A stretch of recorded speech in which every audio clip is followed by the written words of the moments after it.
믿음에 관해서 말씀해주고 있습니다.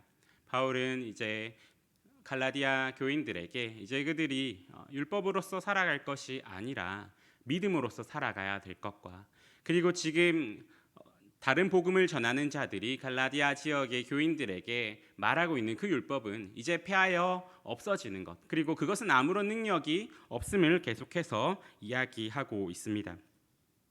율법과 믿음, 이것은 유대인과 그 당시의 사람들에게만 해당되는 것이 아닙니다. 지금 현재를 살아가고 있는 우리에게도 동일하게 해당하는 것입니다. 모든 사람은 율법의 포로이거나 약속을 유업으로 받은 사람, 즉 율법 아래에 있던지 아니면은 믿음 아래에 있던지 둘 중 하나입니다. 이것에 대하여서 누구는 이렇게 말할 수도 있습니다. 우리는 율법을 받은 적도 없고 알지도 못하는데 어떻게 우리가 율법 아래에 있습니까? 라고 말입니다. 이에 대해서 바울은 로마서에서 유대인은 기록된 율법을 가지고 있고 이방인인 우리는 하나님께서 마음속에 새겨준 율법인 양심을 가지고 있다라고 말합니다. 이러한 모든 율법들, 지금 부정적으로 이야기하긴 하지만은 이런 모든 율법과 양심들은 하나님께서 주신 것이기에 그 자체로 악한 것이 아닙니다. 오히려 선한 것입니다. 하지만 그것을 잘못 사용하게 될 때에 그것은 우리를 넘어지게 하는 도구, 그리고 우리를 올바른 길로 가지 못하게 하는 도구가 됩니다. 율법과 양심은 거듭나기 전에 사람들에게 죄를 깨닫고 그리고 죄 아래에 놓이게 하여서 죄 아래에 가두어 두는 역할을 하게 됩니다. 율법과 양심을 주신 목적은 우리로 하여금 얼마나 우리가 죄인된 삶을 살고 있는지, 우리의 본성과 우리 행동하는 그 모든 것이 그 율법에 비춰 보았을 때 그것이 악으로 드러날 수 있도록, 그리고 그렇게 하여서 우리에게 구원자가 필요함을, 우리가 우리 자신의 힘으로는 이것들을 성취할 수 없음을 알게 하고 깨닫게 하도록, 즉 우리가 죄인으로서 죄인됨을 알 수 있도록 하도록 주신 것입니다. 이러한 율법의 역할은 오늘 본문의 말씀과 같이 믿음이 오기까지 계속되어져 갑니다. 믿음이 오기까지라는 말은 조금 다르게 말하면 예수님이 오시기까지라고 말할 수도 있습니다. 예수님이 오시기 전까지 사람들은 율법이라는 감옥 속에 갇혀 있습니다. 율법이라는 감옥 속에 갇혀 있다라고 이야기하는 이유는 우리가 스스로 어느 길로 행하더라도 그 율법에 의해서 우리는 정죄받기 때문입니다. 그렇기 때문에 우리는 율법 아래에서 자유가 없습니다. 우리가 스스로 율법을 내 의지와 내 노력으로 지키거나 지키지 않거나 라는 것을 우리가 선택할 수 없기 때문입니다. 그렇기 때문에 우리는 율법에 대해서 자유가 없고 율법 아래에서 갇혔다라고 말하게 되는 것입니다. 바울은 오늘 율법이 우리를 초등교사처럼 인도한다라고 이야기를 합니다. 율법이 우리를 초등교사처럼 그리스도께 인도할 때까지 우리는 스스로 죄를 인식하면서 살아가게 됩니다. 이 초등교사라는 말은 어린아이를 가르치는 교사를 말합니다. 이 교사는 실제로 교사가 아니었고 그 집안의 하인들이 대체로 하였습니다. 지금으로 치면은 교사라는 말보다는 보모라는 쪽에 조금 더 가까울 것 같습니다. 어린아이에게 기본적인 예절을 가르치고 아이가 자라고 그리고 어디를 가고 옴에 있어서 그 아이 곁에서 안전을 지키고 그리고 기본적으로 살아가는 삶의 기초적인 상식들을 가르치는 역할을 하였습니다. 그래서 이 초등교사는 학문이나 지식을 가르치는 교사가 아니었습니다. 때문에 아이가 자라고 이제 기본적인 상식과 예절을 지니고 그리고 이제 스스로 안전하게 어디를 스스로 돌아갈 때쯤이게 되면은 이제 이 초등교사는 필요가 없어집니다. 오늘 바울은 율법이 이와 같은 역할을 한다라고 말하는 것입니다. 율법은 지침과 규제를 이스라엘 백성들에게 제공했습니다. 하나님의 때가 오시기 전까지 사람들을 율법 아래에 가두어 놓고 그리고 그것을 통하여서 우리가 죄인됨을 깨달음을 통하여서 우리에게 예수님이 필요하구나 라는 대로 이끌어가는 역할을 하는 것입니다. 그 율법을 통하여서 사인 사람들이 자신에게 중보자가 반드시 필요함을 깨닫고 내 힘으로 이것을 지킬 수 없음을 깨닫고 하나님의 약속이 주어졌을 때 그 약속을 믿음으로 받아들일 수 있도록 하는 역할을 하는 것이 오늘 바울 사도가 말하는 율법의 역할인 것입니다. 우리의 구주 되신 예수님이 이 세상에 오심으로써 이 세상은 새로운 시대를 맞이하게 됩니다. 이제 이 새로운 시대에서 율법은 다 자란 아이의 초등교사처럼 이제 그 용도가 폐기되어집니다. 교훈 자체는 여전히 유익하지만은 더 이상 우리에게 그 어떤 기능이나 역할을 하지 않게 되는 것입니다. 이렇게 새로운 시대가 와서 우리가 예수 그리스도를 만나게 되고 우리가 믿음으로써 예수 그리스도를 만나게 될 때 그때 일어나는 일은 우리가 예수 그리스도와 연합하게 된다라는 것입니다. 우리가 예수 그리스도를 믿는다라는 말은 항상 필연적으로 그리스도와 연합하게 됨을 이루어 주게 됩니다. 자신의 힘과 능력으로 한계를 맞이한 우리에게 예수 그리스도는 오십니다. 그렇게 하셔서 예수 그리스도 자신의 의와 능력 속에 우리를 품어 주십니다. 이렇게 우리가 주님과 연합함을 통하여서 우리가 그리스도인으로서 살아간다라고 하는 것이 가능해집니다. 그리고 오늘 바울은 이렇게 연합할 때 우리에게 어떠한 일들이 일어나는가? 즉 믿음으로 사는 사람은 어떠한 일들이 일어나게 살아야 하는가라는 것을 말해 줍니다. 첫 번째는 우리가 하나님의 자녀가 된다라는 것입니다. 26절에서 27절의 말씀입니다. 너희가 다 믿음으로 말미암아 그리스도 예수 안에서 하나님의 아들이 되었으니 누구든지 그리스도와 합하기 위하여 세례를 받은 자는 그리스도로 옷 입었느니라. 아멘. 우리가 하나님의 자녀가 될 수 있는 이유는 우리가 그리스도와 연합하였기 때문입니다. 예수님과 연합함을 그리고 보여주는 상징적인 행위가 오늘 본문에 나오는 말씀대로 세례입니다. 비록 세례가 구원을 가져다 주는 것은 아닙니다. 하지만 세례는 우리가 예수님과 연합했다라는 중요한 공적 표시입니다. 그래서 세례는 온 회중 앞에서 자신의 신앙을 고백하는 귀중한 시간입니다. 오늘 본문은 우리가 예수님을 믿고 세례를 받을 때에 그리스도와 연합하고 예수님을 옷 입는다라고 말씀합니다. 옷 입는다는 것이 무엇입니까? 예수님의 의로서 우리를 덮어주신다라는 말입니다. 우리의 속, 그 옷 안에 있는 우리는 여전히 같은데 예수님의 덮어주심으로 인하여서 하나님이 우리를 보실 때에 예수님을 보시는 것 같이 똑같이 우리를 보신다라는 의미입니다. 이렇게 예수님의 옷 입을 때 우리는 예수님의 신분과 지위를 입게 됩니다. 그 신분과 지위를 상속받게 되는 것입니다. 그렇기에 우리는 그 예수님 안에서 예수 그리스도를 옷 입음으로 우리는 하나님의 자녀가 됩니다. 믿음으로 말미암아 예수 그리스도 안에 있으므로 우리가 이것을 누리게 되는 것, 하나님의 자녀됨을 누리고 그의 의를 누리고 그의 능력을 누리게 되는 것, 이것이 바로 우리에게 가장 큰 영광이자 가장 큰 복이 됩니다. 예수님을 믿게 될 때 이제 우리가 연합함으로써 이제 그 믿음을 가질 때에 그러면은 율법은 어떻게 됩니까? 그 율법은 우리에게 없어지는 것이 아닙니다. 마태복음 15장 17절의 말씀입니다. 내가 율법이나 선지자를 폐하러 온 줄로 생각하지 말라. 폐하러 온 것이 아니오 완전하게 하려 함이라. 아멘.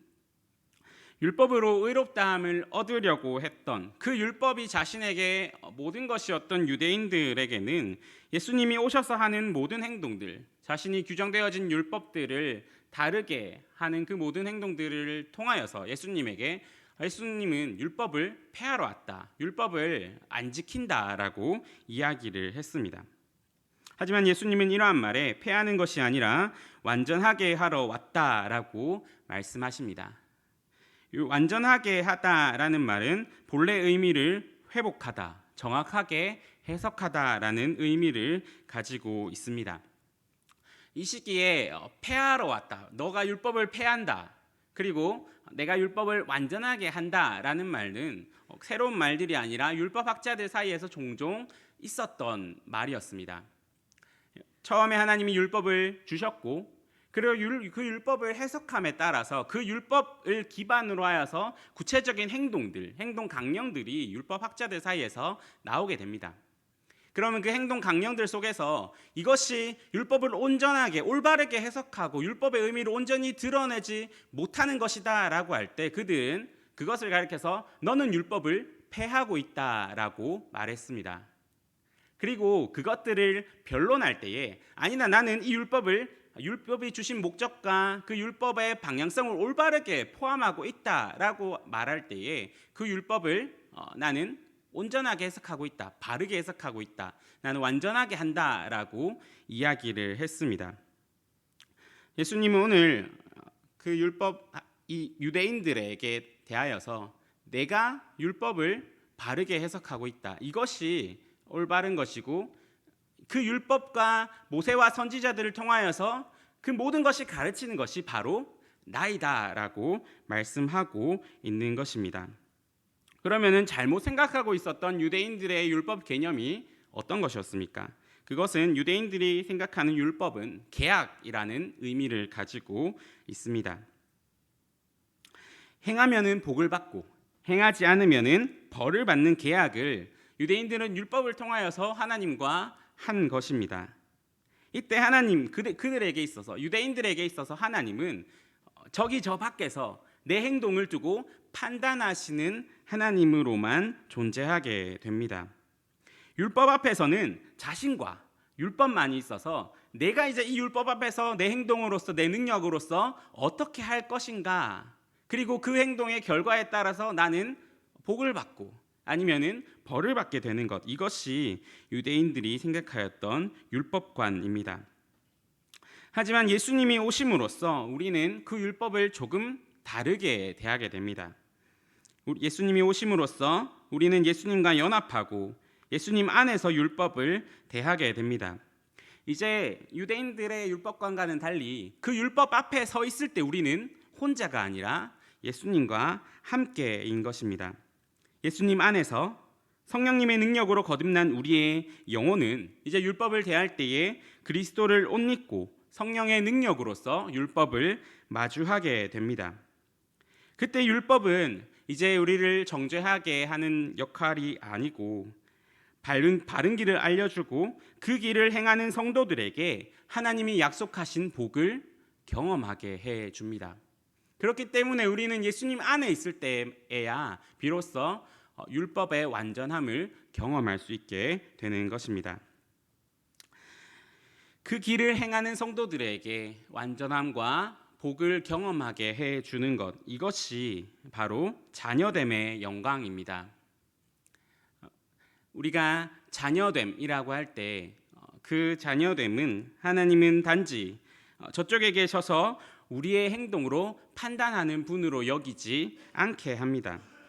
하나님을 단지 저쪽에 계셔서 우리와 상관없는 분, 혹은 저기 멀리 계신 분, 혹은 두려운 분으로만 생각하게 되어서 우리의 행동에 대해 판단하시는 분으로만 여기게 된다면은 율법 앞에서, 그리고 이 세상 앞에서 우리가 할 수 있는 것은 좌절하거나 아니면은 그 율법 앞에서 그것을 없는 것처럼 여기거나 아니면 율법을 교묘하게 바꿔서 잘하고 있다고 착각하게 만드는 것밖에는 없습니다.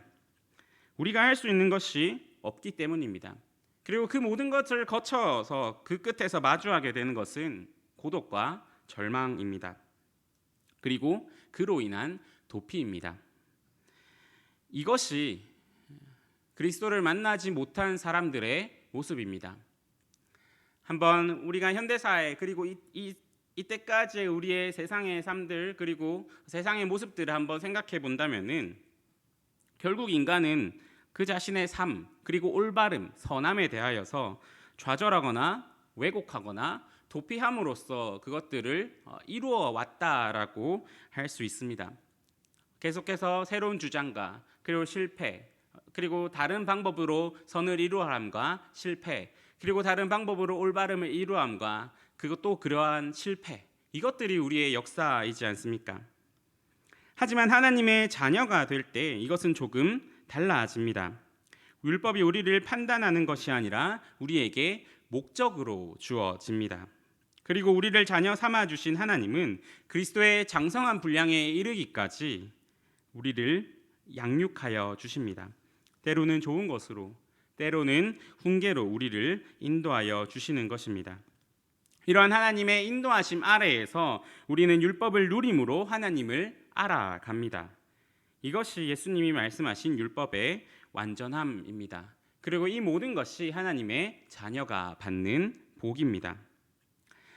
예수님과 연합함으로써 이루어지는 두 번째 모습은 그리스도 안에서 우리가 모두 하나가 된다라는 것입니다. 28절의 말씀입니다. 너희는 유대인이나 헬라인이나 종이나 자유인이나 남자나 여자나 다 그리스도 예수 안에서 하나이니라. 아멘.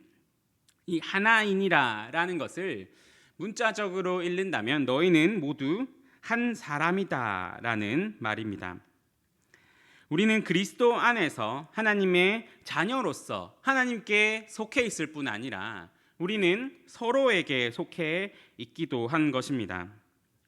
주 안에 속하게 될 때, 예수 그리스도와 연합하게 돼서 우리가 믿음을 가질 때에 우리는 어떤 것들을 깨닫게 됩니다. 그것은 우리가 모두 같다라는 것입니다. 우리는 구원이 필요하다는 점에서 같으며 구원을 얻을 능력이 없다라는 점에서도 같습니다. 그리고 그리스도 안에서 값없이 구원을 얻었다라는 점에서도 같습니다. 그리고 이 구원받은 후에 그리스도 안에서 경험하게 된 이 같음은 우리로 하여금 교제와 형제애를 나눌 수 있는 근간이 되어 줍니다. 우리가 모두 같다, 우리는 모두 한 사람이다라는 깨달음은 우리로 하여금 서로 사랑하게 만들어 줍니다. 다름은 갈등을 불러오지만은 같음은 연합을 불러옵니다. 우리가 같음을 인정하고 같은 곳을 바라보는 그것에서부터 사랑이 시작되고 교제가 이루어집니다. 혹시 우리에게 갈등이 있다면은 거기서 우리가 생각해야 되는 것은 과연 우리가 그 갈등 속에서 상대방을 나와 같은 사람으로 보고 있는지를 되돌아보아야 합니다.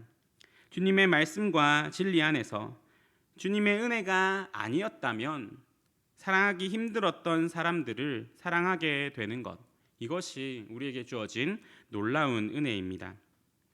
우리의 죄된 본성 때문에 차별과 편견을 끊임없이 만들어내고 그리고 서로 다름을 주장하고 그 다름을 통하여서 나의 높음을 그리고 내가 더 좋은 사람임을 자랑하려 하지만 그리스도를 믿는 믿음은 그 모든 것들을 십자가 앞에 내려놓고 주님의 복음을 믿는 사람으로서 교회와 사랑하는 지체들을 우리 같은 한 사람으로 사랑하게 하고 한 사람으로 여기게 해 줍니다.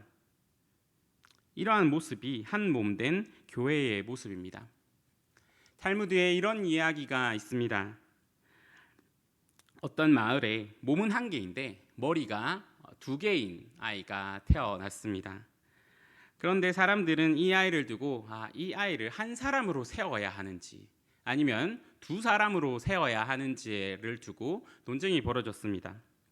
한쪽은 머리가 둘이더라도 몸은 하나이기 때문에 이 아이는 한 사람으로 세워야 한다라고 하였고, 다른 한쪽은 그래도 머리가 두 개이니까 머리 하나를 한 사람으로 세워야 한다라고 이야기를 했습니다.